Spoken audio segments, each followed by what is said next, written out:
Bruno Henrique e Eric Pulgar estão fora do jogo de quarta-feira contra o Bolívar pela Libertadores da América. Veja quais são os resultados entre Milionários e Palestino que podem fazer o Flamengo jogar apenas por 2 vitórias simples no Grupo E. E Landim toma decisão sobre saída de Gabigol e vai oferecer renovação de 3 anos no Flamengo. Essas e outras notícias aqui no canal Edfla React, o canal de notícias do Mengão.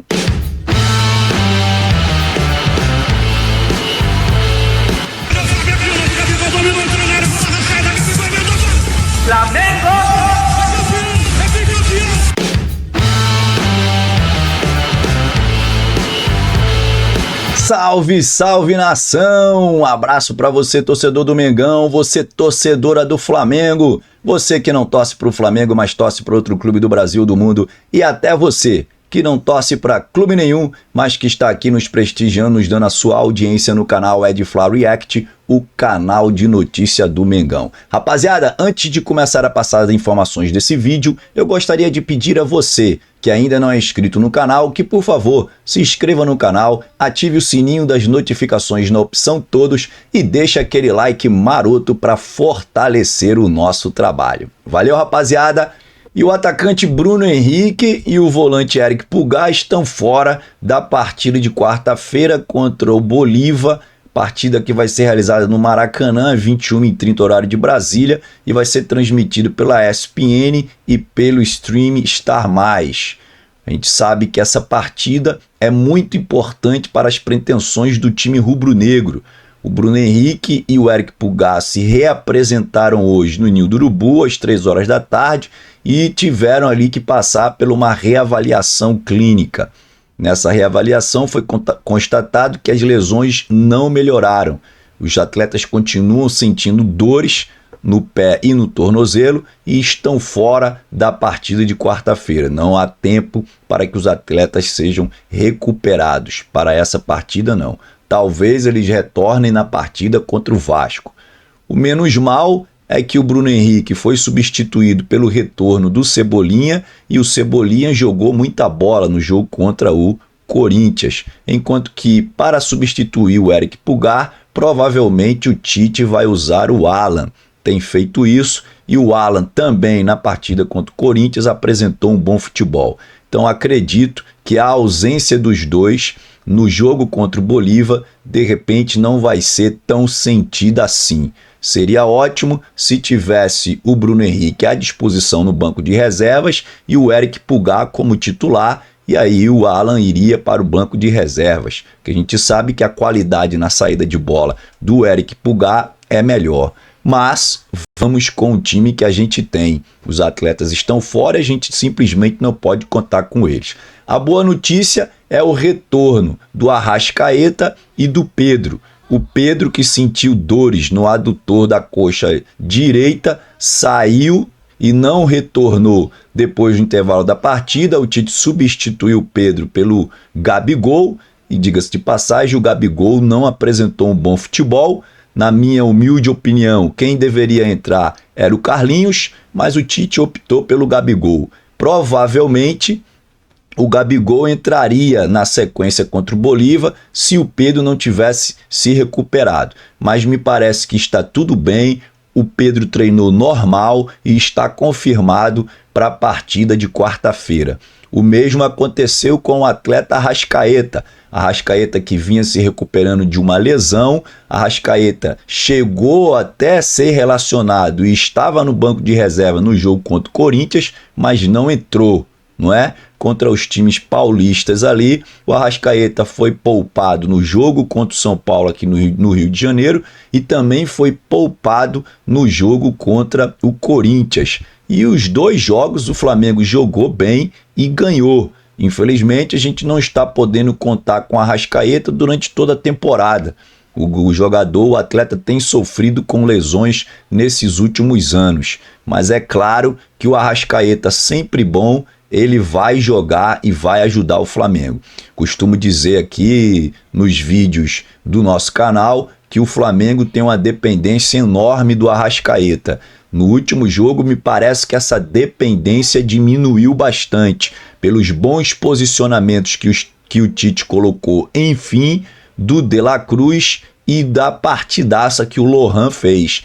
Então vamos acreditar aí que esse time do Flamengo vai jogar bem mesmo sem o Arrascaeta, que não é o caso para o jogo de quarta-feira. Se ele está pronto, e as informações que a gente tem é que ele treinou bem hoje à tarde no Ninho do Urubu, então ele vai para a partida.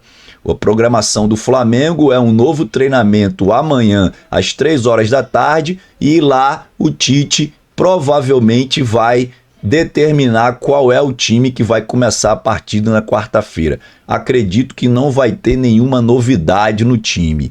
A minha preocupação é se ele vai manter ou não o Lohan.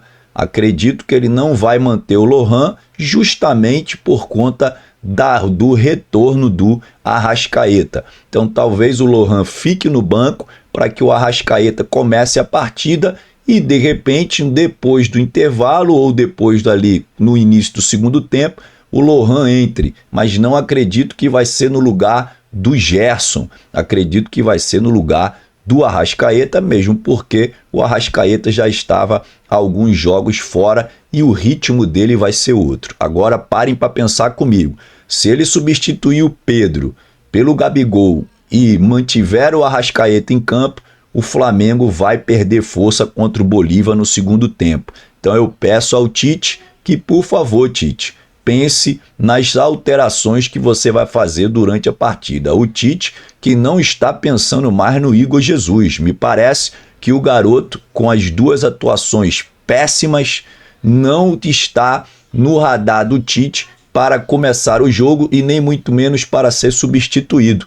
Acredito ali que o Tite pode até improvisar o Léo Ortiz como um volante, coisa que ele fez também no jogo anterior. Então o Léo Ortiz tem assumido a função de volante nessa equipe do Tite, o que para mim é um grande desperdício, porque o Léo Ortiz é um excelente zagueiro, tem uma saída boa de bola, tem também um forte que é a defesa aérea e o Tite deveria explorar isso. No meu modo de ver, o Fabrício Bruno está deixando a desejar desde o seu retorno da seleção brasileira. E o Léo Pereira também caiu de rendimento, embora no jogo passado ele tenha apresentado um bom futebol. Agora a gente tem que tomar cuidado, porque o ataque do Bolívar é um ataque forte e as bolas altas vão cruzar a zaga do Flamengo.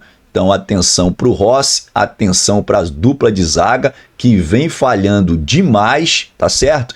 Diga-se de passagem, não tomou gol contra o Corinthians porque o Rossi impediu com aquela defesa milagrosa a cara do gol, o jogador do Corinthians chutou a bola e o Rossi defendeu. Mas a gente não pode contar com esses milagres a todo tempo. Então o time do Bolívia é um time perigoso, que é um time muito compacto, sai em velocidade e o Flamengo não pode permitir que o Bolívar se sinta à vontade jogando aqui no Maracanã. Tá certo, pessoal? Então fica aí essa notícia boa do retorno do Arrascaeta e também da presença do Pedro, que não sentiu nada na lesão após ser reavaliado. Bom, pessoal, a outra notícia é que os resultados da terça-feira que interessam ao Flamengo, a gente sabe que na terça-feira, às 23 horas, direto de Bogotá, vai ter Milionários e Palestino. Então, o Palestino, que é o segundo colocado no grupo E do Flamengo, enfrenta o Milionários e o jogo vai ser em Bogotá, na casa do Milionários, né? Na Colômbia. O Flamengo precisa do resultado dessa partida se quiser, por exemplo, terminar em primeiro do grupo, não é? Embora o Flamengo só dependa dele, entre aspas, o Flamengo precisa aí de um bom resultado no jogo do Palestino contra o Milionários. O Milionários jogando em casa tem a oportunidade de ganhar e ir ali para 4 pontos na tabela, uma vez que o Milionários está apenas com 1 ponto ganho, que foi o ponto que ele conseguiu jogando contra o Flamengo. Então, se o Milionários ganha do Palestino, ele ajuda demais o Clube de Regatas do Flamengo. Até um empate é interessante para o Flamengo, porque o Milionários vai para 7 pontos ganhos, podendo chegar a 10. O Bolívar já tem 9, perdendo para o Flamengo, continua com 9 e vai enfrentar o Palestino na última rodada. Então entenda, os dois resultados que favorecem o Flamengo seria a vitória do Milionários no Palestino, por qualquer placar, ou o empate, porque o Palestino iria a 7 pontos. E o último jogo do Palestino é contra o Bolívar, na casa do Bolívar, em La Paz, na altitude La Paz. Então, provavelmente, quem ganha esse jogo é o Bolívar. Então, eu não posso contar com a vitória do Palestino lá em La Paz. Evidentemente que tudo pode acontecer no futebol. E se tratando de Libertadores da América, então, a gente não pode duvidar de nada. Mas o resultado ideal para o Mengão seria a derrota do Palestino para o Milionários. O Palestino ia continuar com 6 pontos e, no máximo, ganhando o Bolívar, poderia chegar a 10. Então, o que o Flamengo tem que fazer? Se o Palestino perder para o Milionários, o Flamengo ganhando com a vitória simples do Bolívar, vai para o último jogo também precisando de uma vitória simples. Por quê? Porque se o Milionários ganhar, se o Palestino ganhar do Bolívar, ele chega a 9 pontos, porque ele tem 6 agora, chegaria a 9 pontos. E o Flamengo ganhando chegaria a 10. Então, o Flamengo se manteria ali pegaria ali a segunda vaga do grupo E, tá certo? E ainda existe a possibilidade do Flamengo ocupar a primeira colocação, que seria a derrota do Bolívar para o Palestino, tá certo? E o Flamengo então ficaria com 10 pontos, o Bolívar ficaria com 9 e o Flamengo assumiria o primeiro lugar do grupo. Então tudo pode acontecer, pessoal. Tudo pode acontecer, mas nós estamos fazendo suposições. E as suposições são apenas suposições. De repente, nada disso acontece. Então a gente tem que ir com calma. O que o Flamengo tem que fazer é vencer e vencer bem. Na minha opinião, o melhor resultado para o Mengão na quarta-feira é uma goleada em cima do Bolívar. 3 gols, já tiraríamos o saldo do Bolívar, que é de 6. Ele tomando 3, a gente já tiraria o saldo dele, porque a gente vai fazer 3 e eles vão tomar 3. Então a gente vai, porque no momento o Flamengo tem saldo 0.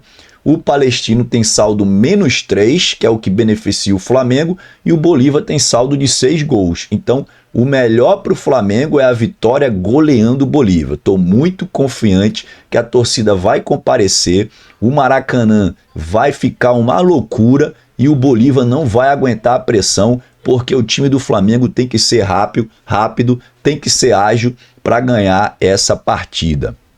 E a outra notícia desse vídeo é que o Landim tomou a decisão sobre a saída do Gabigol. É isso aí, pessoal. O presidente do Flamengo, Rodolfo Landim, vai oferecer uma renovação de 3 anos para o atleta Gabigol. Olha aí, 3 anos. O Gabigol queria mais. Só que o Landim me parece que vai negociar aos moldes da negociação que ele fez com o Everton Ribeiro, que não deu certo. O Everton Ribeiro optou em ir para o Bahia, ganhando mais e com um contrato com maior tempo. Ele não quis ficar no Flamengo, o Flamengo oferecendo a ele o que ofereceu. O Gabigol vai estar na mesma situação, só que o Landim quer oferecer um contrato de 3 anos para o Gabigol. Não é? Se o Gabigol aceitar, ainda tem que também concordar com a manutenção do seu salário. Gabigol, que ganha 1,5 milhões de reais no Flamengo, o Landim vai manter o salário do Gabigol e a renovação será feita nesses moldes. Também qualquer tipo de bônus o Gabigol não vai ter da forma como ele queria, porque na época que como é que se diz? O staff do Gabigol foi negociar com o Flamengo, o Gabigol estava em outro momento. Agora o Gabigol, pessoal, sinceramente, não está nem conseguindo tocar na bola direito. Com todo o respeito que eu tenho a Gabigol, o Gabigol é um ídolo para o Flamengo, o Gabigol tem que ser respeitado e o Flamengo está respeitando. Olha aí, o Flamengo está respeitando. Quando o Landim fala que vai oferecer um contrato de 3 anos, mantendo o salário de 1.500, para o Gabigol no momento em que ele está ótimo, rapaziada. Essa é a minha opinião. Então, eu sendo o Gabigol, gostando do Flamengo, eu fico no Flamengo. E se for o caso amanhã ou depois jogando muita bola, aí ele tenta uma nova negociação. Não precisa nem esperar o tempo de contrato terminar. Agora, eu tenho minhas dúvidas se o Gabigol vai aceitar isso. Para mim, vai ser difícil. Se o Gabigol não se encaixar nesse pouco tempo que ele tem antes de ser liberado para assinar um novo contrato com outro time, eu acho que o Gabigol não fica no Flamengo. Tá certo, pessoal? Essa é a sensação que eu tenho, infelizmente. Flamengo oferecendo esse salário, oferecendo 3 anos de contrato e o Gabigol não jogando bom futebol, eu acho que ele vai querer tomar novos ares e vai para um clube que oferecer um contrato maior e também um salário maior, tá certo? E aí eu só vejo 3 clubes com essa possibilidade: Atlético Mineiro, Palmeiras e Internacional. Não sei nem se o Internacional e o Atlético Mineiro teria condições, mas eu acho que ele iria para esses 3 clubes, principalmente o Palmeiras, se a Leila concordar. Ok, pessoal? Muito obrigado por você ter ficado até aqui comigo no vídeo. Um forte abraço para você. Peço que, por favor, se você ainda não é inscrito no canal, lembre-se de se inscrever no canal, ativar o sininho das notificações na opção todos e deixar aquele like maroto para fortalecer o nosso trabalho. Valeu, rapaziada! Salve, salve, nação! Fui!